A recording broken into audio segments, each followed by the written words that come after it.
सो हे दोस्तों, सबसे पहले हैप्पी न्यू ईयर। थोड़ा लेट हो गया, आई नो, बहुत लेट हो गया। Actually it's 12 January, but better late than never, right. तो चलिए शुरू करते हैं एक ब्लॉग जो एक दिन का नहीं है बल्कि कई दिनों का सफ़र है, लाइक फूड, ट्रैवल, सेलिब्रेशन और मस्ती से भरा हुआ। सबसे पहले शुरू करते हैं नॉर्मल ईजी सा एक classic Indian breakfast, dosa. But उसमें थोड़ा ट्विस्ट है, उसमें बॉइल्ड स्मैश्ड आलू का टॉपिंग देंगे। मम्मा ऐसे घर पे बनाती है, बहुत नॉर्मल स्पाइसेस डाल दो, बॉइल्ड पटाटो को स्मैश करके मसाले के साथ भून लो अच्छे से सरसों के ऑयल से। वो बहुत ही टेस्टी लगता है। मैं भी वैसे ही बना रही हूँ और बहुत ही खुशबू बहुत अच्छी लगती है और बहुत इजी भी होता है, यू कैन ट्राई। तो पहले ना थोड़ा सा मस्टर्ड ऑयल लेके गरम करके उसमें जीरा डाल देना, फिर करी पत्ता, देन ग्रीन चिलीज़, फिर उसके बाद ना थोड़ा सा मसाला लाइक रेगुलर हम जो क्यूमिन पाउडर, लाइक ये धनिया का पाउडर एंड ये टर्मरिक तो डालना है, ऊपर से रेड मिर्ची का पाउडर भी डालना है। सो वो सब डाल के थोड़ा भुन जाने के बाद फिर हमारा जो बॉइल्ड पटाटो है उसको थोड़ा हाथ में मसल के डाल देना, थोड़ा सा पानी दे देना, लाइक अच्छे से सब कुछ घुल मिल जाए, बहुत ही अच्छा खुशबू आएगा। उसके बाद जब मसाला और आलू सब मिल जाएंगे। डोसा का बैटर तो मैं बाहर से ही ले आई थी। घर पे क्या है कि उसको उड़द दाल और चावल को भिगा के ग्राइंड करके बनाते हैं, यहाँ पर तो रेडीमेड मिल जाता है। सो अच्छे से गोल गोल से बनाओ, ऑयल थोड़ा डालो या घी और बटर कुछ भी डाल सकते हो आपके हिसाब से। इस सब बना के उसके अंदर ये आलू का टॉपिंग दे के फिर अच्छे से एंजॉय करो। आप ऐसे भी इमली का चटनी नहीं तो हरी चटनी के साथ बहुत अच्छा लगेगा, बहुत ही अच्छा लगेगा। You just try and just comment it कि कैसा लगा।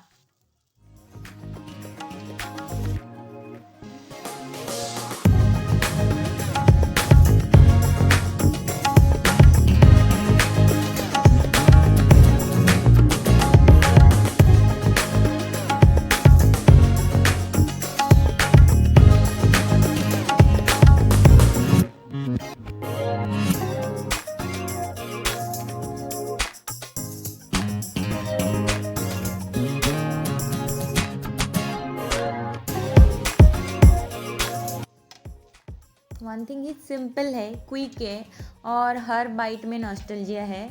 सो आप भी अपना वर्सन का बनाइए, मुझे कमेंट्स में ज़रूर बताना कि आप कैसे बनाए और कैसा लगा ये इजी सा रेसिपी।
हमारे ऑफिस का जो क्रिसमस डेकोरेशन था ना, इतना सुंदर था कि एकदम पिंटरेस्ट गोल्स लग रहा था, उसी टाइप्स का वाइब्स दे रहा था। डेकोरेशन लाइट्स और सेंटर में क्रिसमस ट्री। बट उसके बाद आता है the main thing, the games.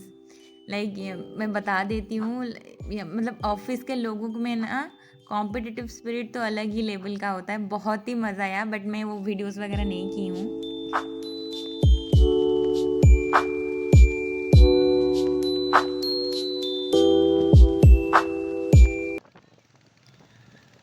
तो इसके बाद आता है कि क्रिसमस के बाद जो वीकेंड था उसमें मैं श्रीशैलम गई थी। श्रीशैलम ना एक ऐसा जर्नी थी जो मेरे लिए एक स्पिरिचुअल और नेचुरल दोनों का मिक्स था।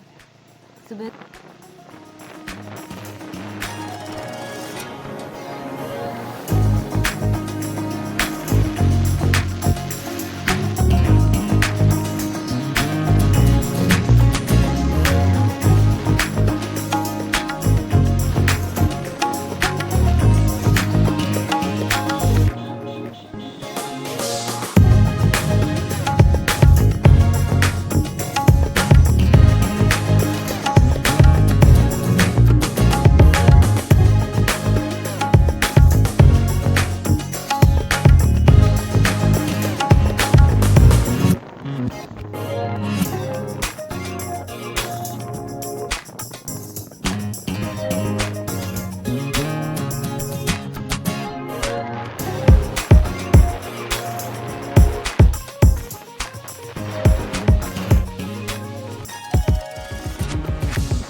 इवनिंग का टाइम में श्रीशैलम की रोड्स एक अलग ही चार्म है। वो विंडिंग रोड्स और बीच बीच में जंगल का silence, it's feels like you are in a different world all together. So अगर आपको एडवेंचर पसंद है तो ये एक एक्सपीरियंस करना तो चाहिए। तो ये ड्राइव परफेक्ट है इसी के लिए।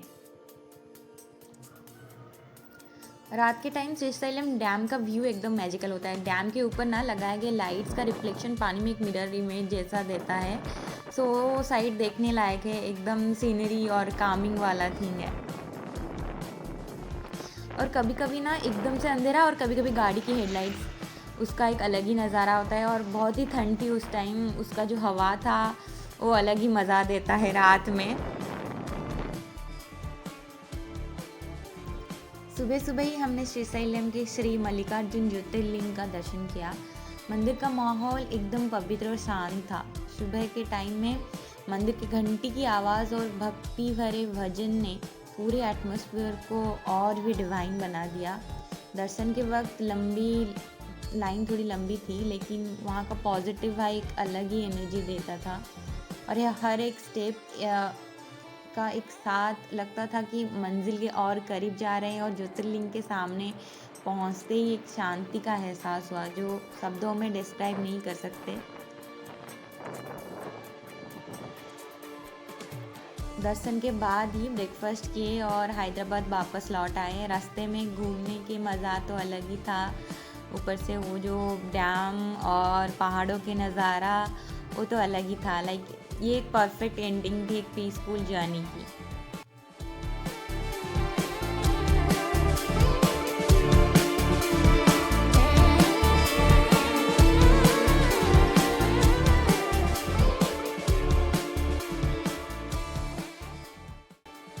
सो दोस्तों, ये थी मेरी श्रीशैलम की यात्रा। डैम का सुकून, टेम्पल का स्पिरिचुअलिटी और रोड ट्रिप का मज़ा, सब कुछ एकदम परफेक्ट था। विजिट करने का प्लान बना रहे हो तो मुझे कमेंट्स में ज़रूर बताना।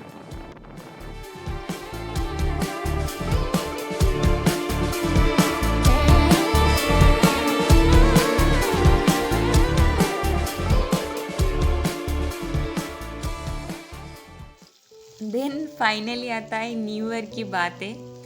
सो 31 दिसंबर को मैं और मेरी कलीग ने पूरा मतलब बैटल फील्ड बना दिया था अपने किचन को। हमारे अंदर की जो मास्टर शेफ थी ना, वो जाग गई थी। खाने में तो बहुत कुछ बनाए थे, केक बनाए थे, मोमो, देन नूडल्स, तो बहुत कुछ था। सबसे पहले ना हम मोमो बनाए। मोमो तो हर किसी को पसंद है, तो हम घर पर ही बनाए उसको एकदम होममेड स्टाइल में। उसके बाद नूडल का टाइम था, लाइक स्पाइसी और टैंगी नूडल्स, तो बहुत ही एंजॉय किए हम लोग। फिर एक स्पेशल केक भी बनाया था स्ट्रॉबेरी के साथ। ये केक ना सिर्फ दिखने में गॉर्जियस नहीं था, पर टेस्ट में भी बहुत ही मज़े था, बहुत अमेजिंग था। मतलब नेक्स्ट डे तो हम ऑफिस को भी लेके गए थे थोड़ा सा।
हाँ, मोमो बनाने का तो सोच लिए, but the main struggle is like जो मोमो का डो बनाना है उसका स्टफिंग देना है। मोमो बनाना उतना आसान नहीं था जितना दिख रहा था। डो का कंसिस्टेंसी परफेक्ट होना चाहिए और फीलिंग को भी अच्छे से सील करना पड़ता है, पर कुछ मोमो तो शेप में कुछ अलग ही अजीब तरीके से बन गए। मैंने काफ़ी अटेम्प्ट किए पर कुछ मोमो अच्छे भी थे, बट जो कुछ मोमो बिल्कुल अच्छे नहीं बन पाए वो तो मोमोज का कज़न ही लग रहे थे बस। अब बात करते हैं और एक फ़न चैलेंज की, स्ट्रॉबेरी सिरप बनाना। वो सबसे पहले हमने शुगर सिरप तो बनाया था। ये स्टेप थोड़ा ट्रिकी होता है क्योंकि शुगर को परफेक्टली मेल्ट करना पड़ता है विदाउट बर्निंग इट। ये सिरप को परफेक्ट कंसिस्टेंसी तक कुक करना था। अगर थोड़ा भी ज़्यादा हो जाता तो सिरप थोड़ा थिक हो जाता और थोड़ा कम होता तो टेस्ट थोड़ा डल हो जाता, but finally we made it. Strawberry भी काट के उसे छोटा छोटा सा करके उसमें डाल दिया, फिर उसको अच्छे से मिक्स किया। वाह, लाइक स्ट्रॉबेरी सिरप तो बन गया जो एकदम ब्राइट और फ्रेश था। इसका टेस्ट भी एकदम रिफ्रेशिंग था।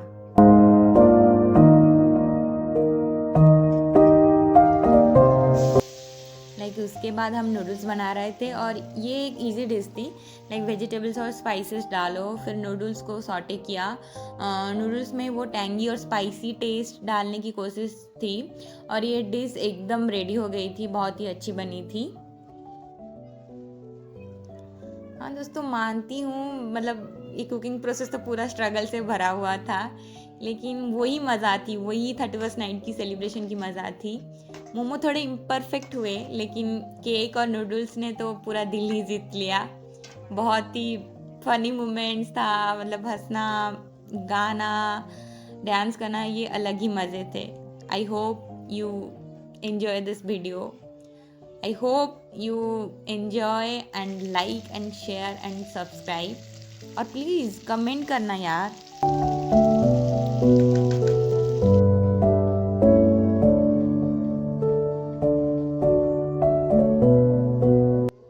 जैसे जैसे 12 बजे का टाइम पास हो रहा था ना, बस अब काउंट डाउन ही स्टार्ट हो गई थी बस केक कटिंग का।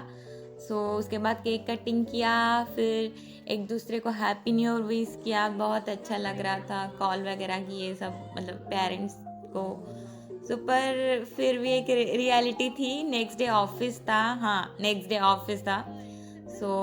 खाना पीना करके थोड़ा गाना, फिर डांस वगैरह होके फिर सो गए, ये सोच के कि अगले दिन ऑफिस है।